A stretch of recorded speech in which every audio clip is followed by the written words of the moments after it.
Hi there. What you're looking at is Shrum Mound here in Columbus, Ohio. It's only a couple of miles outside of downtown. It's a Native American burial mound dated about 2,000 years ago. It's a pretty neat place to visit.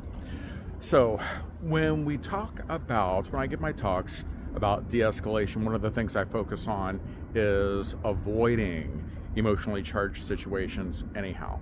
One of the ways we do that, I believe I've mentioned before, is empathy. Let's look at when somebody questions your authority.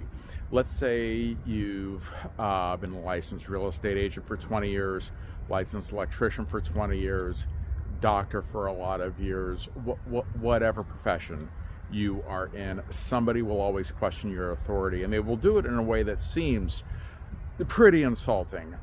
They will say, well, my brother-in-law says this, my cousin says this. Understand, oh yes, where's yet? I Googled it. That's also pretty annoying. Understand where they're coming from. It's due diligence, and it's something we all do. It's something we all execute, is due diligence. I had two young men in my office one time. They said they wanted to buy a piece of real estate, fix it up, and sell it for a great deal amount of money more. My wife and I were doing this at the time, and because I didn't want to waste my time, I executed due diligence and asked, do either of you own tools to do this? And they said no.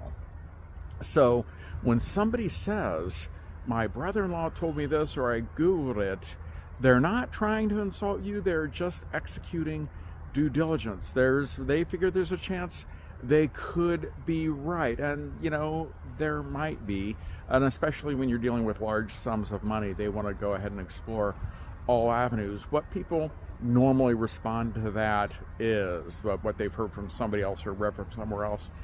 What professionals normally respond to this is they say, well, let me look into that. Let me ask around. Let me do some reading. And that usually calms the people down, keeps them from getting excited. If you refuse to do it, you'll just make them mad. And also, they might have to be answering to somebody. They might be answering to a spouse who's telling them to do this. You're making their life easier too. I'm Steve Morbitzer, and this is your Turning Point.